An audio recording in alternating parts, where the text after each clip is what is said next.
Oi gente, Wagner aqui. Essa é a aula 4 do módulo Explorando Python.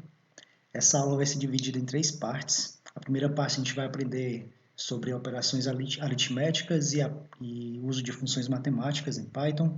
Na segunda a gente vai falar sobre as operações de atribuição e na terceira parte a gente vai falar sobre operações relacionais e operadores lógicos. Bem, já estou aqui com o nosso notebook criado. Vou criar uma nova seção aqui, chamar de operações binárias. Operações binárias em programação são aquelas operações que recebem dois operandos, por isso que se chama binárias.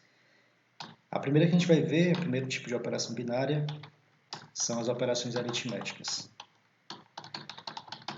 São aquelas operações básicas que inclusive a gente tem trabalhado com elas aqui. Então, eu vou executar as operações e ao passo que vou imprimir todas elas. Por exemplo, uma operação bem simples, aritmética, operação de soma de dois números. Pode ser a soma de um inteiro com um número real, dois inteiros, dois números reais, e assim por diante. Faltou igual aqui. Pronto. Um outro exemplo de operação aritmética simples, operação de subtração. Mesma coisa, pode ocorrer entre números inteiros, números reais ou inteiros com reais. Você pode também fazer essas operações com números complexos, também dá resultado. Uma outra operação simples é a operação de divisão. Aí vou comentar novamente uma coisa que eu havia comentado no vídeo anterior, que em Python 3 você pode fazer a divisão da forma como está aqui, 3 por 2, ele vai dar o resultado correto, 1.5. Mas se você estiver usando Python 2, isso aqui vai dar igual a 1, porque em Python 2 isso daqui é uma divisão inteira. Para você informar para o interpretador que você quer um número real, você tem que colocar um ponto aqui, 2.0, por exemplo. Mas se você está usando Python 3, não precisa se preocupar com isso. Um outro exemplo de operação simples é a multiplicação. O símbolo asterisco é usado para representar a operação de multiplicação. Tem a exponenciação também, que ela é feita com o uso de dois asteriscos, então 3 elevado ao quadrado é 3 asterisco asterisco 2. Tem uma outra operação interessante, que inclusive que eu mencionei algumas aulas atrás, que é a divisão inteira.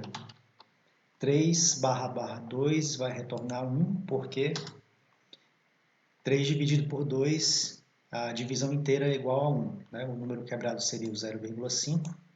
Então, o que isso daqui faz, basicamente, é arredondar o número para baixo. Um outro exemplo de operação aritmética simples é o resto. Então, esse 3, o símbolo da porcentagem 2, o que vai retornar é o resto da divisão de 3 por 2. Então, quando você divide 3 por 2, para resultar no número inteiro, o resto dessa divisão é igual a 1. Então, você não precisa fazer isso direto em números, você pode utilizar variáveis para armazenar os valores e você não precisa também fazer operações em uma linha só, cada operação para uma linha, você pode fazer toda operação que você precisar numa linha só, contanto que essa linha não fique muito grande. Por exemplo, essa expressão 2 vezes A mais B elevado a A, por exemplo, seria uma combinação de diversas operações aritméticas e não tem problema nenhum você fazer numa única linha. Okay? Para finalizar essa primeira parte da aula 4, deixa eu mostrar para vocês algumas funções matemáticas.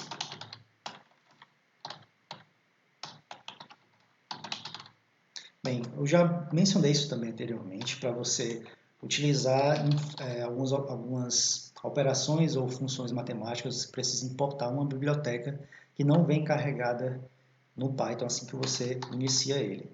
Essa biblioteca é math, você importa ela usando esse símbolo aqui, essa palavra-chave, import, e o nome da biblioteca é math. Daí, para você utilizar as funções matemáticas, você vai começar escrevendo math, ponto, e a função. Você pode, inclusive, usar um dir em math para ver quais são as funções que estão implementadas. Então, a gente tem arcosseno hiperbólico, a função teto, que é para arredondar para cima, a função cosseno, graus, exponencial, fatorial. Esse daqui é arredondamento para baixo. O que mais? Esse daqui é o resto também de divisão. Isso aqui é para levar potência, o símbolo π. Esse daqui é o símbolo, não é um número, que é um símbolo que é muito comum quando a gente vai fazer operações que resulta num resultado impossível. Por exemplo, 1 dividido por 0, o resultado seria isso daqui. None, que não é um número. E raiz quadrada e assim por diante. Então, deixa eu criar uma nova linha aqui para exemplificar algumas operações nesse sentido. Deixa eu criar algumas variáveis aqui. Vamos chamar esse A de 9, B de 4, C, vou dizer que é o número 10, D é 150. Então, por exemplo, se você quiser extrair a raiz de um número, vamos pegar a raiz de A, por exemplo, que a gente sabe já o resultado, você utiliza math.sqrt. Vou aumentar aqui a fonte, pronto. Fica melhor de vocês verem. Então, sqrt é a abreviação para raiz quadrada em inglês, square root. Aqui dentro você coloca aquilo que você quer extrair a raiz quadrada. Então, raiz quadrada de A, né, dá igual a 3.0. Se isso aqui fosse, por exemplo, 16, ele daria o resultado correto, 144, e assim por diante. Você pode incluir textos nesse print para se referir ao que é o resultado que você vai obter, né? A raiz quadrada de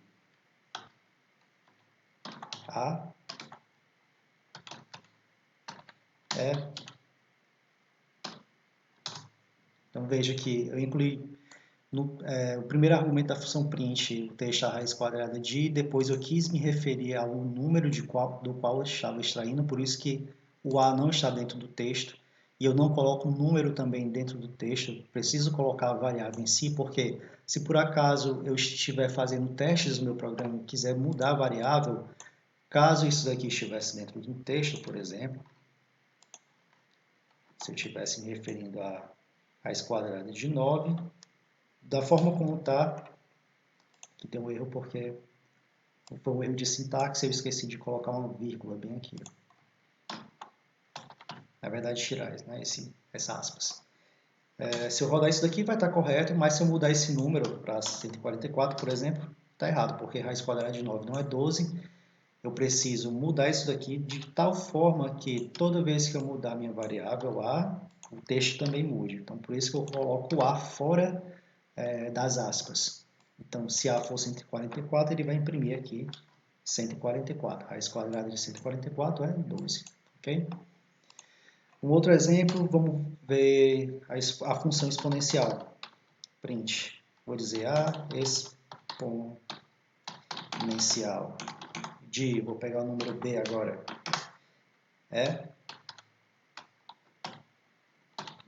daí para a gente usar a função exponencial, aqui no dia a gente tem o símbolo que representa a função exponencial, que é exp. Você pode inclusive pegar, criar uma nova linha aqui, usar o help na função math.exp.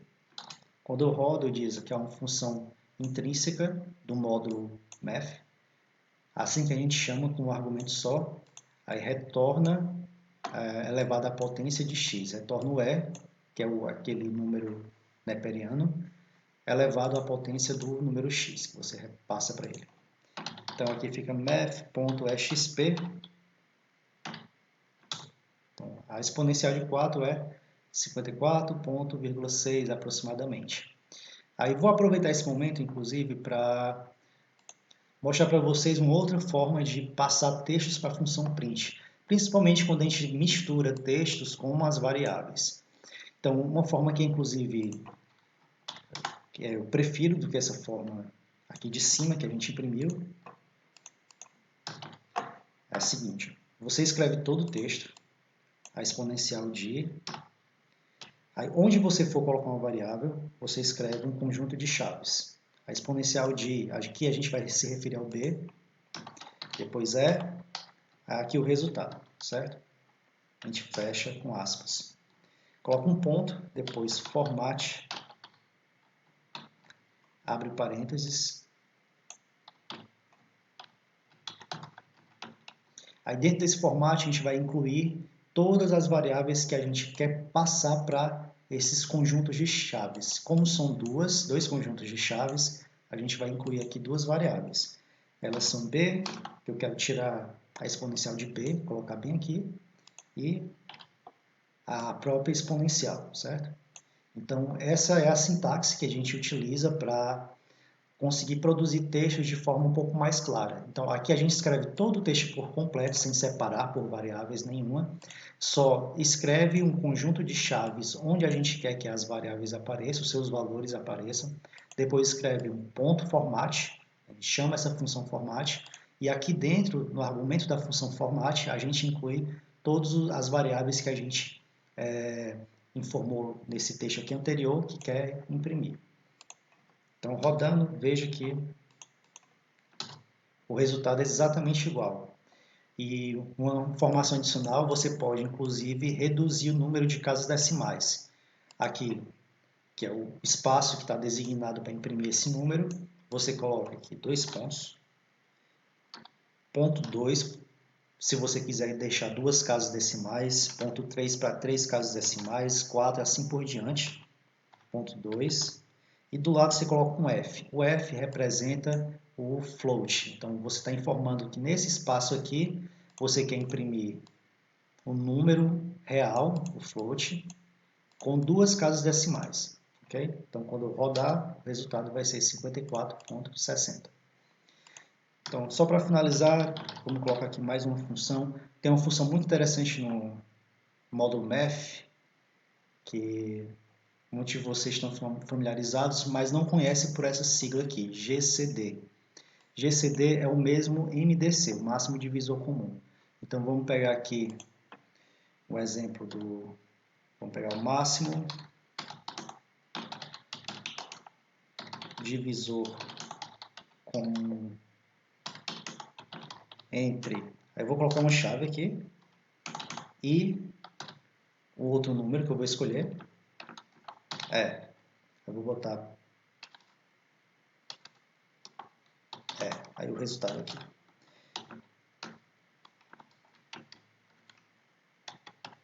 Ponto format. Agora eu vou incluir todas as variáveis que eu preciso passar para esse texto. Veja que são um total de 3. Eu quero pegar o máximo divisor comum de 2 números e escrever aqui o resultado. Então, vou pegar o número, por exemplo, C e D, e falta colocar o resultado do máximo divisor comum, que é math.gcd. Deixa eu conferir se é GCD também. GCD, isso, porque vem do inglês Greater Common Divisor. Acredito que é isso. Aí vou passar aqui as duas variáveis, C e D. Então, o resultado, ó, máximo divisor comum entre 10 e 150, que foram as variáveis que eu peguei, é 10. Veja que se eu mudar aqui um dos valores, colocar aqui 75, por exemplo, máximo divisor comum entre 75 e 150 é 75. Daí, para encerrar essa primeira parte, vou aproveitar também para mostrar para vocês uma terceira forma de imprimir resultados de operações. Então, vou criar uma nova linha aqui, vou comentar a linha de cima, inclusive separar essas linhas aqui para ficar mais organizado.